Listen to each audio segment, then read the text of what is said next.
Hello दोस्तों, इस video में हम बात करेंगे Ansible playbook handlers, variables, loops and dry run.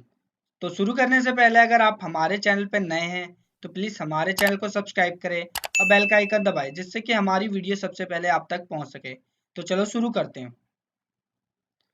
सबसे पहले हम देखते हैं वेरिएबल। वेरिएबल है क्या? Ansible use variables that are defined previously to enable more flexibility in playbook and role. They can be used to loop through a set of given value, access various information like the host name of a system and replace it.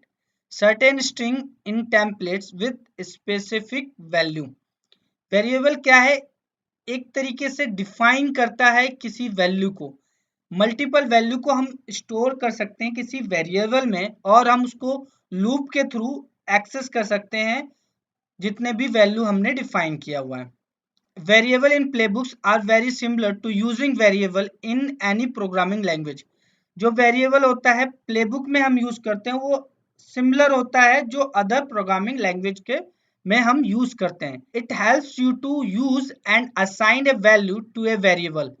वो easy होता है उसको use करना और हम उसके अंदर कोई भी वैल्यू असाइन कर सकते हैं and use that anywhere in the playbook, और हम उसको यूज कर सकते हैं कहीं भी प्लेबुक में। One can put condition around the value of the variable and accordingly use them in the playbook. इसको इसके थ्रू हम कभी कंडीशन भी लगा सकते हैं और उसको आसानी से यूज कर सकते हैं।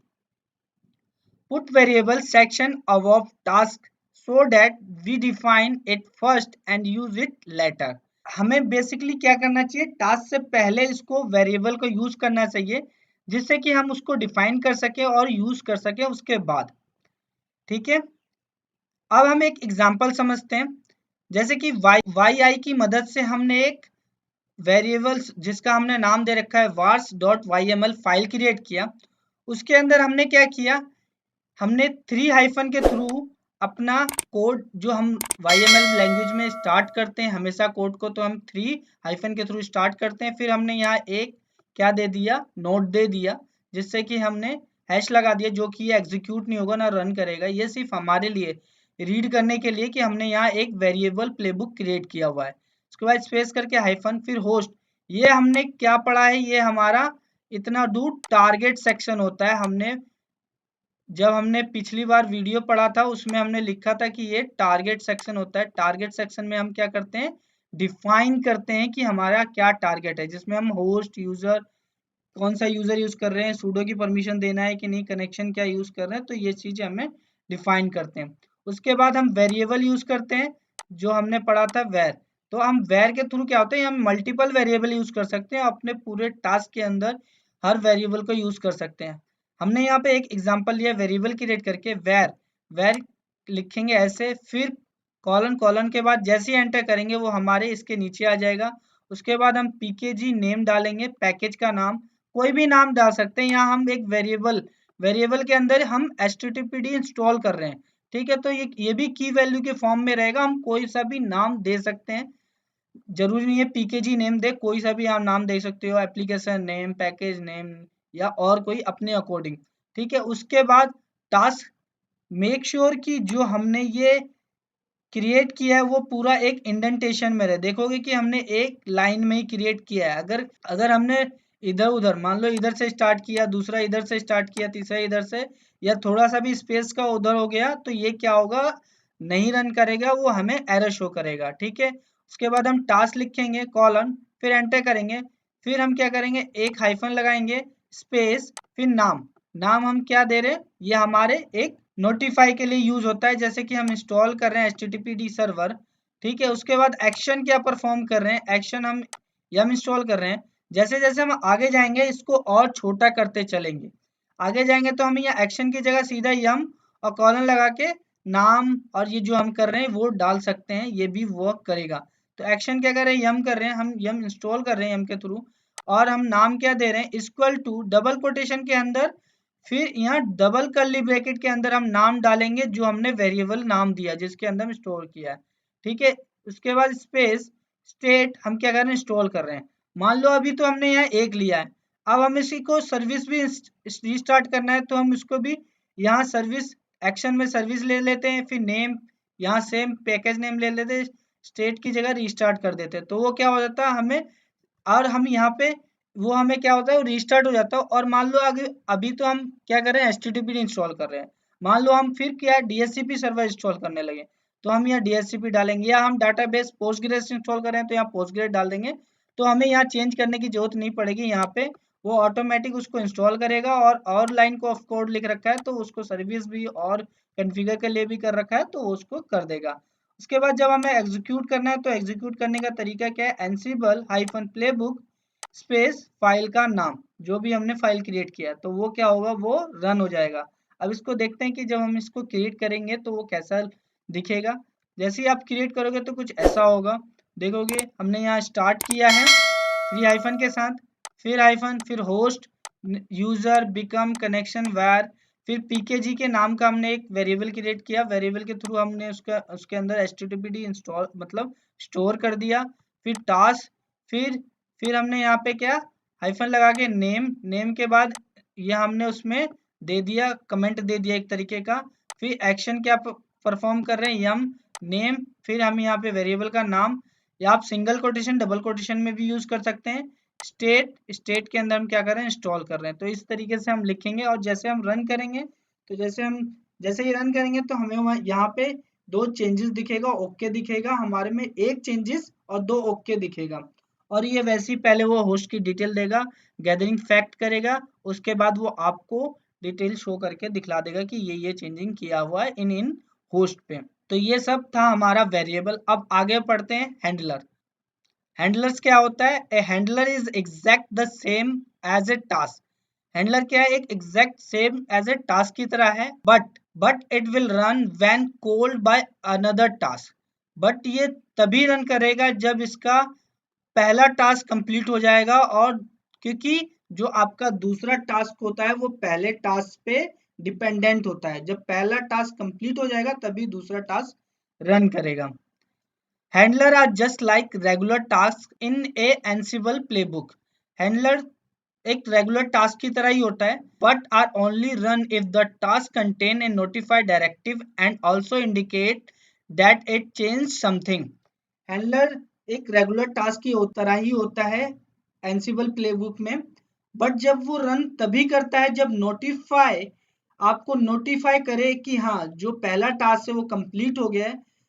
नोटिफाई मतलब जो पहला टास्क है वो चेंज हो गया है, तभी वो रन करेगा। चेंज के अलावा मान लो अगर फेल्ड हो गया या फिर एरर शो कर गया तो वो जो नोटिफाई के थ्रू वो उसको रन नहीं करने देगा, सिर्फ चेंज के कंडीशन पे ही वो रन करेगा।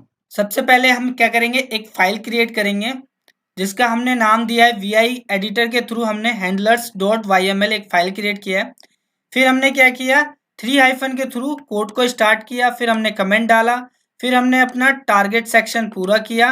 टारगेट सेक्शन के बाद हमने यहाँ टास्क लिया, टास्क में हमने क्या दिया, एक कमेंट डाला कि हमने क्या कर रहे हैं, इंस्टॉल कर रहे हैं HTTPD सर्वर। फिर यहाँ हम एक्शन जैसे हम लिखते हैं वैसे ही एक्शन देंगे कि हम टास्क क्या करने जा रहे हैं, यम कर रहे हैं, यम के थ्रू इंस्टॉल कर रहे हैं, HTTPD इंस्टॉल कर रहे हैं, ठीक है। उसके बाद हमें यहाँ पे नोटिफाई डालना पड़ेगा। नोटिफाई मतलब कि हम रीस्टार्ट करना है HTTPD।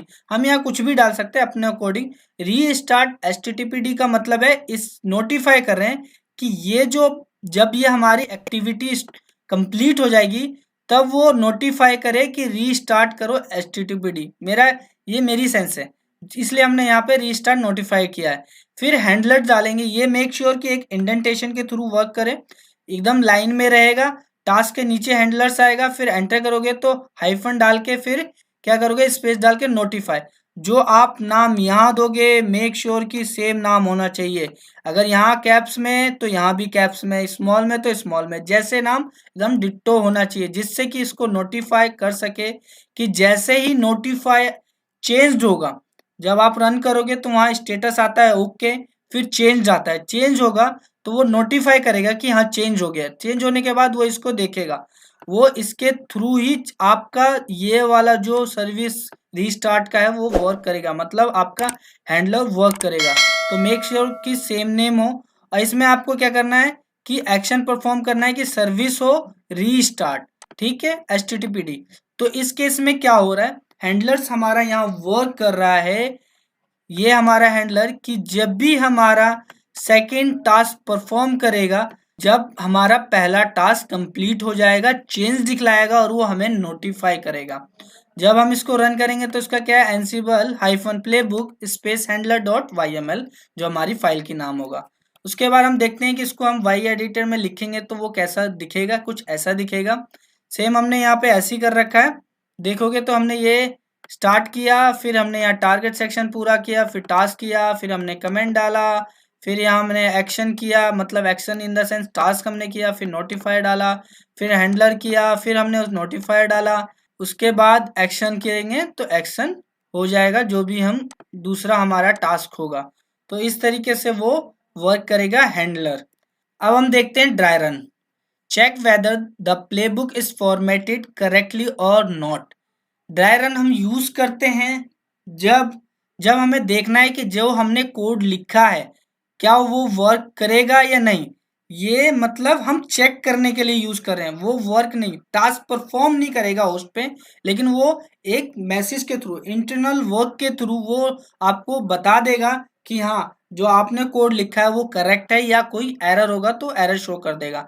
तो इसमें आपको चेंजिंग क्या करना पड़ता है, चेंजिंग ये होता है कि एनसिबल hyphen play book space handlers dot YML, जैसे कि हमने यहाँ फाइल दिया कोई सा भी, जो हमने फाइल क्रिएट कर रखा है वो फाइल स्पेस, फिर हम यहाँ पे क्या कहेंगे, डबल डबल हाइफन फिर चेक।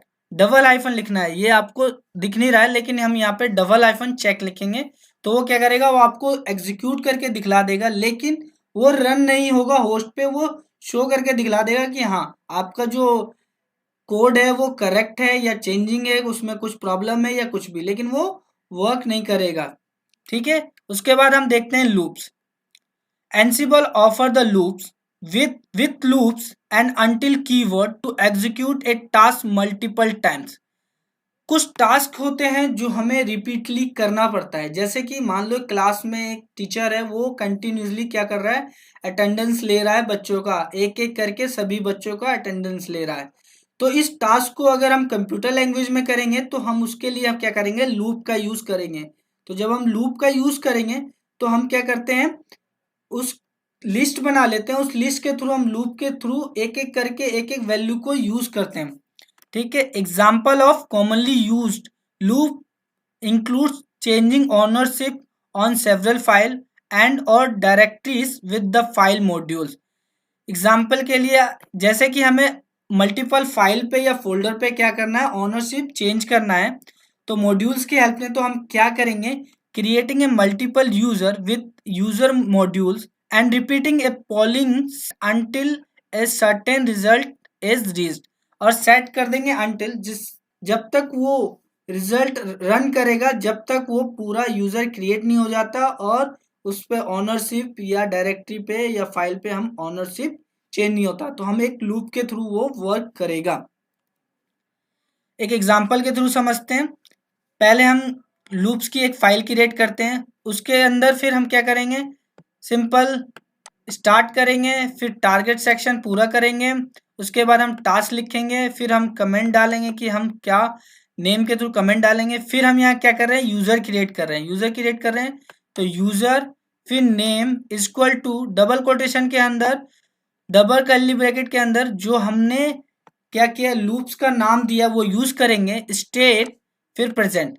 अब हमें यहाँ क्या कर रखा है, विथ, फिर ये यूज करेंगे, उसके बाद हम यूजर यूज करेंगे जो हमने नाम दिया, मान लो हमने यहाँ कुछ भी नाम दे सकते हैं विथ, और ये जो चीज है आपको दोनों साथ लिखना है। उसके बाद आपको यूजर नेम या क्लास नेम, स्टूडेंट नेम या स्कूल नेम या एम्प्लॉय नेम कुछ भी डालेंगे, वही चीज आपको यहाँ डालना होगा। उसके बाद आप जैसे कि हमने सचिन का दे दिया, आइंस्टाइन का दे दिया, वेस्को का दे दिया, तो ये हम यूज करेंगे तो वो क्या करेगा, एक एक करके तीनों नाम का यूजर क्रिएट करके दे देगा। और हम एनसिबल प्लेबुक्स और स्पेस लूप्स डॉट YML के थ्रू उसको एग्जीक्यूट करेंगे। तो इस तरीके से वो वर्क करता जाएगा, वो एक एक करके पहले सचिन के नाम का यूजर क्रिएट करेगा, फिर आइंस्टाइन, फिर वॉस्को के नाम का यूजर क्रिएट कर देगा। ठीक है, इसको अगर हम लिखेंगे तो कैसे लिखेंगे ये देखते हैं। यहाँ हमने क्रिएट किया है, सेम हमने क्या किया है यहाँ पे 3 हाइफन के थ्रू क्रिएट किया, फिर हमने टारगेट सेशन कंप्लीट किया, फिर टास्क में गए, फिर नोटिफाई डाला, फिर हमने यहाँ आइटम ले लिया, यहाँ विद आइटम के साथ सचिन आइस्टन वेस्ट को डाल दिया। तो देखोगे जो हमने यहाँ पे आपको यहाँ दिखला है यूजर नेम और हमने यहाँ आइटम्स दे दिया है। तो यहाँ आइटम्स हमने लिखा है नेम के अंदर कर्ली ब्रैकेट के अंदर, सिंगल कोटेशन डबल कोटेशन आप दोनों यूज कर सकते हैं। तो इस तरीके से हम लूप का यूज करेंगे।